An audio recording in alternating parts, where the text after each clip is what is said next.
Hey guys, thanks for joining me for another Dokkan battle video, and today we are doing the Red Zone Golden Frieza fight. Now this to me felt more like a real fight as opposed to the Beerus. The Beerus, I think, probably feels like a real fight if you don't like bum rush them so fast like I did in the last video. If you're in this Fury mode longer, it probably feels like a good real fight, but this Golden Frieza is actually a little bit of a longer Red Zone fight. Definitely we get some moments that can look scary in here. The big thing is you get to where like you feel like you've just finished the last phase, and then he has a phase after that.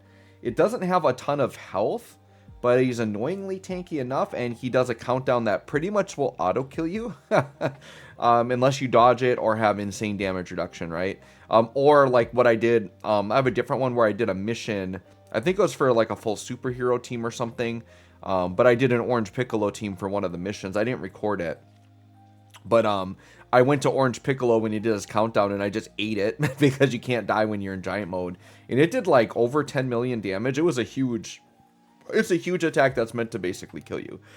So yeah, we did that, and then after that it like canceled it, so he like stopped counting down basically, and I just beat him after that. So that was pretty nice. So if you're looking for a trick there, if you're struggling with this fight, Orange Piccolo does the trick for sure.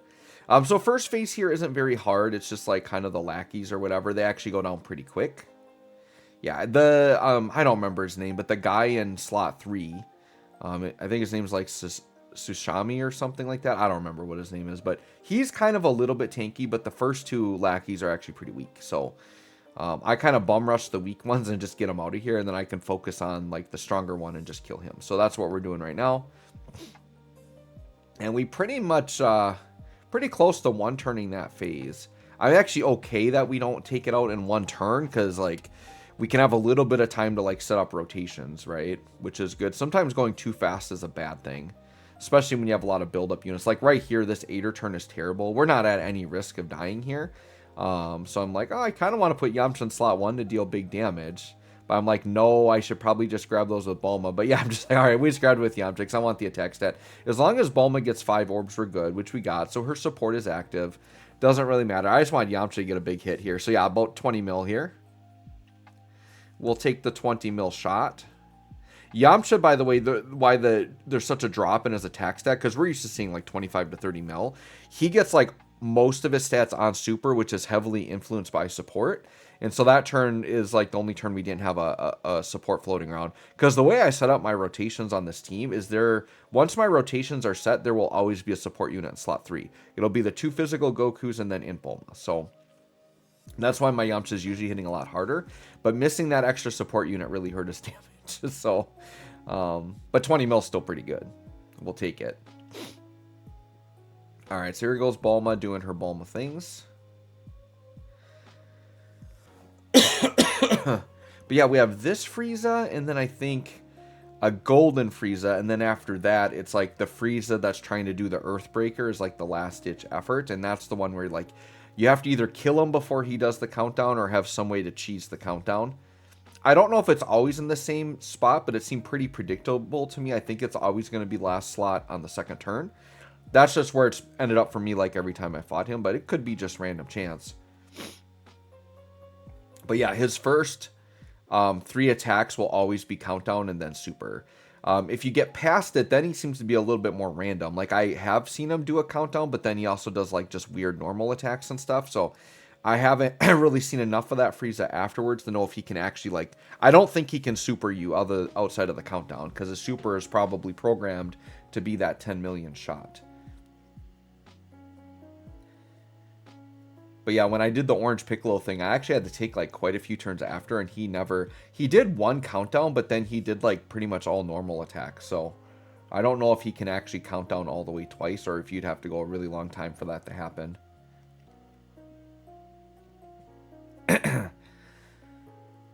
All right, so we're almost done with this phase. She should eat this pretty well. Okay, 222. I mean, that just tells you, man, like this unit hits hard, right? Like, this is the power creep of 9th anniversary here. 26 mil for Yamcha. So the final phase of Frieza, I think, hits for well over 1 million. Yeah, there we go. All right, so I think we're on the Golden Frieza phase now. Yes. So this phase here is pretty much, this is like the real final phase, like in terms of like the actual fight. But there is a phase after this, so it's kind of like a gimmick phase that can still kill you if you're like not prepped for it, right? So here, my LR trio in the middle, I'm expecting a lot of damage out of them. And I'm going to float the Bulma here because I want to get her on rotation with Yamcha. But now we're on turn 5. Ader's completely set up. I'm completely confident in his ability to live here. And here he goes. He's going to take a super. So I'll tell you right now, if it's not double digits, this Frieza's hitting insanely hard. Yeah, we took 65k. Dude, Ader had, you know what, like probably 450 to 500k defense. He was he? Yeah, he was guarding right there. No, he wasn't guarding.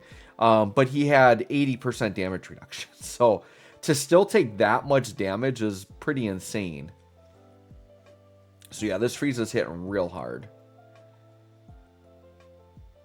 So I'm glad the super came there for sure. But yeah, we got a couple of life bars gone.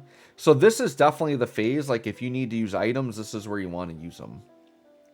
Because the last phase, like items aren't really going to help you in there. Other than I think a Ghost Usher would help in there for sure. Because if he's going to super and you're not ready for it, you could Ghost Usher. But like a Whis isn't going to... I mean, double Whis would probably get you through it. But a single Whis won't really help you in that phase. So to me, it's better just to be safe. Use the Whis here. Because I could see Bulma taking a lot of damage. Even if she's guarding here, she could still take a ton of damage from this Frieza. But I think with the Whis on and her own built-in damage reduction and guarding, I think she's going to be fine here. So yeah, she's guarding. We're good. Oh, that's the other thing I forgot to mention. This might be the run that was a little bit wonky. Let me look at my wheel again. I forgot to mention that. I'm pretty sure this is the wonky run. It is. Okay. So I should have mentioned this at the beginning. But, you know, Dokkan friend system being crappy. This Frieza run is actually a little bit more impressive because I am running double Bulmas here. So what that means is I have Kid Goku as my lead for my 200% lead for most of the team. But there was not a Goku friend on the friends list. So I had to run a friend Bulma who only has a 150% leader skill. So we are running, all these units have 50% less stats than normal. And that's a pretty big deal. Now, I think the double Bulma compensates a little bit because now we have double Bulma supports flowing. So that definitely helps make up some of the stats. But that's part of the reason we saw like a 19 million out of Yamcha, which we never really see him hit that low usually. It was a combination of that and not having a support unit. So you'll notice here a lot of the damage numbers are like a little bit less than what we're used to seeing. But we still have enough to get by. So yeah, we are actually beating this Frieza red zone with one of the leaders being only a 150% leader skill, which in reality, 150 isn't a runnable leader skill.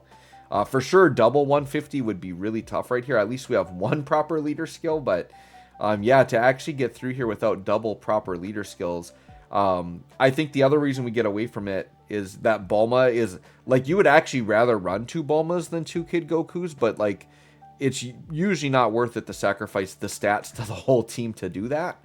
So that's why we can get away from it, is because Bulma is legitimately one of the best units on this team. And having 2 of her is actually a really good thing. It's just, yeah, we lose all those stats. Yeah, see, these guys only hitting 11 mil right here. A lot lower than what they're usually in like the 16, 17 mil range. Now we are in turn 7, so this is after their intro has passed. So I'm still usually seeing like 12, 13 mil at this point. So definitely a tick lower than what we're used to seeing. But yeah, they're putting out some damage here. We'll take it. Yeah, they actually put a lot of damage out there with the type advantage. So we're able to bum rush. So this is the Frieza you have to be careful about. So we have to make sure we kill him by the end of the next turn. Now here's actually kind of interesting. We got double Bulma here. So I'm like, yeah, let's go crazy and just let these Bulmas like deal a ton of damage. So we're going to get a full heal here. We'll have a Yamcha in between. So Yamcha can just grab whatever. And then we're going to use the second Bulma as well. Because we have to bum rush this guy. Like we're not going to be silly and try to like wait around and save the Bulma. Like because he doesn't really do damage to you other than like that killing blow. So here we go. Bulma at about 17 million. Because we got all of those orbs. Yamcha's going to look really good here, actually, sandwiched between 2 Bulmas with all of that support. Even with one of the leaders being 150, I think we should see close to a 30 mil shot here from Yamcha. Let's see what Yamcha puts out. And then these Bulmas should be like critting and stuff, right? Yeah. So, yeah, 30 million still with a 150 leader skill. It's kind of crazy for Yamcha. So this would be probably like a 33 million shot under a full proper leader skill, but yeah, we'll take the 30 mil shot for Yamcha. Yamcha didn't get the third additional there, so that's unfortunate, but we'll just let the Bulmas go through. I mean, we're getting him weak enough. I think we're going to be fine here. We're definitely not going to kill him this turn, though. But he's countdown to 2. And then right here, he should have, like, yeah, he's got 2 attacks. And that last attack at the end is going to be the big nasty shot. So what I do as a precaution is I do put Ader there. Because Ader potentially, with 80% damage reduction and guarding, maybe could actually tank it. So it's not something I want to test, but I put him there like just in case. But I feel like this unit right here should finish. I mean, 13 mil is a pretty good shot. I don't want it to get to Kid Goku because he's type disadvantage, but we might be going there, right? We might be going there. We need some crits here because he's annoyingly, like, he doesn't have a ton of bars, but he's annoyingly tanky. Dude, 13.5 mil for this Kid Goku's kind of crazy. Once again, that's with a 150 leader skill. But double Bulmas, that's the effect of the double Bulmas. Oh, and we got the crit. So without that, I was kind of sweating bullets a little bit. But there you go. Dragon Ball Saga taking down this Golden Frieza with a 150 leader for one of the leader skills. So anyways, guys, let me know what you think. Thanks for watching. We'll catch y'all on the next one.